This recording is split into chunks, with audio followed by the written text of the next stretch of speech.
నమస్కారం. Welcome to Telugu stories book. ఆదివారం అమృత పెళ్ళి. తన ప్రాణమిత్రులు ప్రణవి, పరిమళ ఆమని పెళ్ళికొచ్చారు. ఆమనికి 6 నెలల క్రితమే పెళ్ళయింది. ప్రణవి, పరిమళలకు ఇంకా పెళ్లి కాలేదు. ముగ్గురు కలిసి ఒక రోజు ముందే రావడంతో వాళ్లకు ప్రత్యేక గది ఏర్పాటు చేసింది అమృత. ఆదివారం ఉదయం 10 గంటలకు అమృత వివాహం బ్రహ్మాండంగా జరిగింది. మధ్యాహ్నం భోజనాలు అయ్యాక ముగ్గురు మిత్రులు బయలుదేరుతుంటే, ఈ రాత్రి శోభనం చూసి వెళ్ళండి అంత అమృత. ఆ మాట వినగానే ఆమెని కిసుక్కున నవ్వి, పెళ్లి మండపంలో మీ వారికి తాళి కడుతుంటే చూసాం, తలంబ్రాలు పోస్తుంటే చూసాం, ఇంకా శోభనం గదిలో జరిగే తంతు కూడా చూడమంటే ఎలా చూస్తామే అనగానే పక్కనే ఉన్న ప్రణవి, పరిమళ పక్కన నవ్వారు. అమృత కూడా నవ్వుతూ, శోభనం చూసి వెళ్ళండి అంటే శోభనం అయ్యాక మర్నాడో వెళ్ళమని నా ఉద్దేశ్యం, అంతేగాని శోభనం గదిలో జరిగే కార్యం చూసి వెళ్ళమని కాదు. విపరీతార్థాలు తీయకుండా ఈ రోజుండి రేపో మాపో వెళ్ళండి, మీరుంటే నాకు కాస్త ధైర్యంగా ఉంటుంది. రాత్రి శోభనం అని తెలియగానే ఓవైపు ఉత్సాహంగా ఉన్నా ఎందుకో ఓ మూల భయంగా ఉంది అంటూ ఆమెని వైపు చూసి, ఆమెని, నీకు ఆల్రెడీ పెళ్ళయింది కదా, నీ మొదటి రాత్రి ఎలా గడిచిందో చెప్పవే, ఎలా మసులుకోవాలో తెలుస్తుంది నాకు అంటూ అమృత అడగగానే పక్కనున్న ప్రణవి, పరిమళ వంత పాడుతూ, చెప్పవే చెప్పు అంటూ కుతూహలంగా అడిగారు. ఆమెని ఓ చిన్నపాటి రచయిత్రి కూడా కావడంతో తన మొదటి రాత్రి కలయిక విశేషాలను తమ ఆలుమగల మధ్య సాగిన సరస సంభాషణలతో కలిపి ఒక కథలా చెప్పసాగింది. మాది ఉమ్మడి కుటుంబం. నేను పెద్దదాన్ని అయినప్పటి నుండి మా అమ్మ, నానమ్మ, మేనత్త ఇలాంటి విషయాలు చూచాయిగా చెప్తూ ఉండేవారు. అందరికంటే మా నానమ్మ చెప్పే ముచ్చట్లే ఇంట్రెస్టింగ్గా ఉండేవి. వయసు వచ్చాకే పెళ్లికి ముందు అమ్మాయిలు మొదటి రాత్రి గురించి ఎన్నో మధురమైన ఊహలతో కళ్ళగంటుంటారు కదా. కానీ చాలామంది అమ్మాయిలు తీరా సమయం వచ్చేసరికి ఎక్కడ లేని సిగ్గుతో, భయంతో బిగుసుకుపోతుంటారు. నా మొదటి రాత్రి శోభనం గదిలోకి అడుగు పెట్టగానే బిడియంతో, అంతకు మించి భయంతో బిగుసుకుపోయి కదలకుండా తలుపుల దగ్గర తల వంచుకుని నిలబడిపోయాను. షోకేస్లో బొమ్మలా కదలకుండా నుంచిన నన్ను చూసి మా వారు మంచం మీద నుండి లేచి నా దగ్గరకు వచ్చి సున్నితంగా నా భుజం మీద చెయ్యి వేసి నెమ్మదిగా మంచం దగ్గరికి నడిపించుకుని వెళ్ళారు. మీ వారు నేను 2 చేతులతో అమాంతంగా పైకెత్తి తీసుకెళ్ళి మంచం మీదకు చేర్చలేదా అని అడిగింది ప్రణవి. రేపొద్దున్న నీకు పెళ్ళయ్యాక మీ వారు నిన్ను అలాగే ఎత్తుకెళ్ళి మంచం మీద పడుకోబెడతారులే అంటూ ఆమెని అనగానే అమృత, పరిమళ పక్కున నవ్వారు. తర్వాత ఏం జరిగిందో చెప్పవే అంటూ అడిగింది అమృత, మధ్యలో బ్రేక్ పడ్డం ఇష్టం లేక.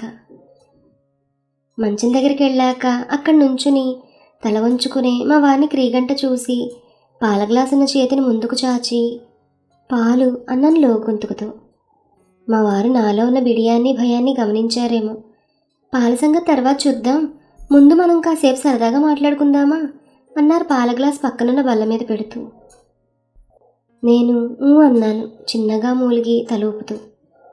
అయితే మంచం మీద కూర్చో మరి అన్నారు. నేను మంచం మీద కూర్చోగానే తను కూడా మంచం మీద నాకు ఎదురుగా కూర్చుని నా చుబుకం పట్టుకుని నెమ్మదిగా నా ముఖాన్ని పైకెత్తి నా కళ్ళల్లో కళ్ళు పెట్టి చూస్తూ, నిన్న విషయం అడగనా అన్నారు. ఏంటి అంటూ కళ్ళతోనే ప్రశ్నించాను. పాలంటే నీకు ఇష్టమేనా అంటూ అడిగారు. ఇష్టం ఉన్నట్టు లేనట్టు తెలియకుండా తల ఊపుతూ, మీకు అని అడిగాను. నాకు ఇష్టమే అన్నారు. నిజంగానా అంటూ అనుమానంతో అడిగాను. ఎందుకంటే ఈ మధ్య మగవాళ్ళు కాఫీలకు, టీలకు బాగా అలవాటు పడిపోయారు కదా, అందుకని పాలంటే ఇష్టపడరేమోనన్న అనుమానం నాకు. నిజంగా నాకు పాలంటే ఇష్టం, నీ మీదొట్టు అంటూ నా గుండెల మీద చెయ్యి వేసి చెప్పారు.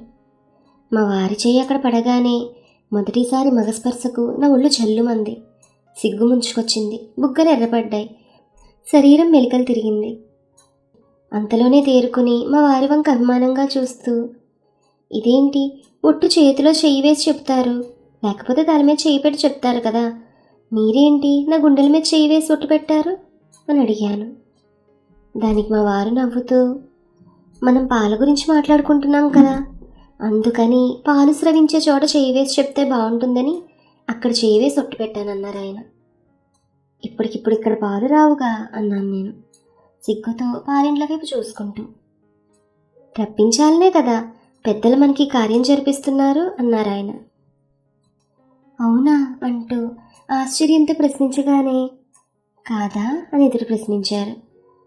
ఎదురుగా గోడ మీద వేలాడుతున్న పటంలో దిశమలతో కూర్చుని వేలు చీకుతున్న బుల్లబ్బాయి బొమ్మ కనిపించగానే మదిలో ఏదో స్ఫురించి చిన్నగా నవ్వుకున్నాను. మావారు కూడా పటం వైపు నా వైపు చూసి చిరునవ్వు నవ్వారు. మీ వారు భలే చిలిపివారిలాగున్నారే, మాటల్లో పెట్టి నీ భయం పోగొట్టి ముగ్గులోకి దించినట్టున్నారే అంది ప్రణవి. నీవిలా మధ్య మధ్యలో బ్రేకులు వేయకే ప్రణవి, దాన్ని చెప్పనియవే, నీకు పుణ్యం ఉంటుంది అంటూ ఆమెను వైపు తిరిగి, తర్వాతేం జరిగిందో చెప్పవే అని అడిగింది అమృత కుతూహలంతో. మా వారు పాల గ్లాస్ తీసుకుని చూపిస్తూ, ఇందులో పాలు మొత్తం నేనే తాగాలా లేక నీకు ఇవ్వాలా అని అడిగారు. పాలు చెరిసగం తాగాలని మా జేజమ్మ చెప్పింది, అందుకని మీరు సగం తాగి మిగతా సగం నాకు ఇవ్వండి అన్నాను నేను. లేడీస్ ఫస్ట్ అన్నారు కదా, అందుకని ముందు నువ్వు తాగు, తర్వాత నేను తాగుతాను అన్నారు.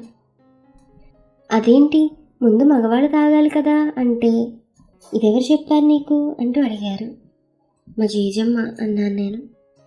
అయితే మీ నాన్నమ్మ గదిలోకి పంపే ముందు మంచి తర్ఫీదు ఇచ్చినట్లుందే నీకు, ఇదేనా ఇంకేమైనా చెప్పిందా అని అడిగారు. మొగుడు చెప్పినట్టు విను, అతడు ఏం చేసినా అడ్డు చెప్పకు అంది. అప్పుడు అక్కడే ఉన్న మా మేనత్త ఏమందో తెలుసా, ముందు మొగుడు చెప్పినట్టు వింటే ఆ తర్వాత మొగుడు జీవితాంతం నువ్వు చెప్పినట్టే వింటాడు అంది. అయ్య బాబోయ్, ఇందులో ఏదో పెద్ద కుట్ర దాగున్నట్టుందే అన్నారు మా వారు నా వైపు అదోలా చూస్తూ. ఇందులో కుట్రేముందబ్బా, ఆలుమగలన్నాక ఒకరి మాట ఒకరు వినాలి, ముందు మొగుడి మాట పెండ్లాం వింటే తర్వాత పెండ్లాం మాట మొగుడు వింటాడు, అంతే కదా అన్నాను. అయితే నేను మాట చెప్తే వింటావా అని అడిగారు. ఎందుకు వినను, ఈవేళ మీరు ఏం చెప్పినా వినాలని, ఏం చేసినా అడ్డు చెప్పకూడదని మా నాన్నమ్మ చెప్పిందిగా అన్నాను. అయితే ఈ గ్లాసులోని పాలు ముందు కొంచెం నువ్వు తాగు, తర్వాత నేను తాగుతాను, అలా ఇద్దరం ఒకరి తర్వాత ఒకరం కొంచెం కొంచెం తాగుదాం, సరేనా అంటూ పాల గ్లాస్ నాకు ఇవ్వగానే తీసుకుని కొంచెం తాగి తిరిగి పాల గ్లాస్ మా వారికి ఇచ్చి, ఇంక మీరు తాగండి అన్నాను. మా వారు పాల గ్లాస్ తీసుకుని కొంచెం తాగి, అబ్బా ఈ పాలింత తీయగా ఉన్నాయేంటి, నీ పెదాలు తగలగానే తీయగా అయినట్టున్నాయి అన్నారు. అదేం కాదు, మీరు ఊరికనే తమాషాగా చెప్తున్నారు, మా అమ్మ పాలల్లో కొంచెం చక్కెర ఎక్కువ వేసిందేమో, అందుకే తీయగా ఉన్నట్టున్నాయి అన్నాను. అయితే మళ్ళీ కొంచెం తాగివ్వు, నిజమో కాదో చూస్తానంటూ పాల గ్లాస్ నా చేతికిచ్చారు. నేను మళ్ళీ కొంచెం పాలు తాగి పాల గ్లాస్ మా వారికి ఇచ్చాను. మా వారు మళ్ళీ కొంచెం పాలు తాగి, అబ్బా ఈసారి పాలు తీయగా ఉండడమే కాదు సుగంధభరితంగా ఉన్నాయి, ఇదంతా తప్పక నీ పెదాల మహత్యమే, సందేహం లేదు అంటూ కుంటగా నవ్వుతుంటే, పోండి మీరు తమాషా చేస్తున్నారు, ఒకవేళ మా అమ్మ పాలల్లో చక్కెరతో పాటు యాలకులు పచ్చకర్పూరాలను సుగంధ ద్రవ్యాలు ఏమైనా కలిపిందేమో, అందుకే పాలకు తీయదనంతో పాటు సువాసన కూడా వచ్చినట్టుంది అన్నారు. అలా ఫ్రీగా మా వారితో మాట్లాడుతుంటే అంతలోనే బయట ఎవరో ఆడవాళ్ళు తలుపులు తట్టి, ఏమర్రా ఇంకా ఆలస్యం, రాత్రంతా వట్టి మాటలతోనే కాలక్షేపం చేస్తూ గడుపుతారా అన్న మాటలు వినిపించగానే, అమ్మో మన మాటలు బయట వాళ్ళకి వినిపిస్తున్నట్టున్నాయి అని తలుపు వైపు చూస్తుంటే మా వారు వెంటనే, వినిపించవా మరి, మనం ఏమైనా గుసగుసలాడుకుంటున్నామా, బిగ్గరగానే మాట్లాడుకుంటున్నాం కదా, ఒకవేళ ఎవరైనా తలుపులు తోసుకుని వస్తారేమో అన్నారు. అయితే నేను వెళ్ళి తలుపులు గడియ పెట్టి బోల్టు వేసిరానా, లేకపోతే ఎవరైనా తలుపులు తోసుకుని లోపలికి వస్తారేమో అంటూ వెంటనే మంచం దిగి గబగబా తలుపుల దగ్గరికి వెళ్ళి తలుపులకు గడియ పెట్టి బోల్టు వేసి వచ్చి మా వారి శరీరానికి నా శరీరం తగిలేలా ఆనుకుని కూర్చున్నాను. అలా మొగుడిని తాగుతూ కూర్చుంటే ఎంత హాయిగా మత్తుగా ఉంటుందో తెలుసా. నిజంగానా అంటూ మెలికలు తిరిగిపోతూ అడిగారు ప్రణవి పరిమళ. అనుభవిస్తే తెలుస్తుంది అందులో మజా ఏంటో. మగవాడి స్పర్శలో ఉన్న సుఖమేంటో తెలియగానే నాలో మొదటున్న సిగ్గు భయాలు ఎప్పుడు మాయమైపోయాయో తెలియదు. మా వారు నన్ను ఎప్పుడు దగ్గర తీసుకుని గట్టిగా కౌగిలించుకుంటారా అని ఎదురు చూస్తుంటే నాలోని కోరిక కనిపెట్టారో లేక తనకు కోరిక కలిగిందో మెల్లిగా నా దగ్గరికి చేరి నాదో కోరిక అన్నారు. ఏంటి అంటూ అడగగానే, నీ అసలైన అందాలు చూడాలనుంది, కానీ నీవేమో ఒంటి నిండా నగలు దుస్తులు ధరించున్నావు, అందుకని అంటూ నసుగుతుంటే, అందుకని ఏంటన్నట్టు కళ్ళతోనే అడిగాను. అందుకని నీ దుస్తులు తీసేయాలనుంది. తీసేయనా మరి అంటూ దగ్గరికి జరిగి చెవుల దగ్గర తన పెదాలు తగిలిస్తూ మెల్లగా గుసగుసలాడారు. మరి నువ్వేమన్నా తీసేయడానికి ఒప్పుకున్నావా అని అడిగింది ప్రణవి. గదిలో ఉన్నది ఇద్దరం, అది ఆలు మగలం, జరిగేది శోభనం, బట్టలు అవసరమా? అందుకని తీసేయడానికి ఒప్పుకుంటున్నట్టుగా మీ ఇష్టం అన్నాను. అంతే. మా వారు గబగబా నా అంటి మీద ఉన్న దుస్తులను ఒక్కొక్కటిగా తొలగించేశారు. అమ్మో, నాకు సిగ్గేస్తుంది, లైట్ తీసేయండి అన్నాను. అతి కష్టం మీద మా వారు తన చూపులను నా గుండెల మీద నుంచి మరల్చి స్విచ్ బోర్డ్ దగ్గరికి వెళ్ళి లైట్ తీసేసి జీరో బల్బు వెలిగించి గబగబా వచ్చి గబాలన మంచం మీద కూర్చోగానే మంచం కిర్రుమంది. ఇదేంటి మంచం కిర్రుమంటోంది? పాత పట్ట మంచం వేసినట్టున్నారు, మన దూకుడు కూలిపోతుందేమో అన్నారు నవ్వుతూ.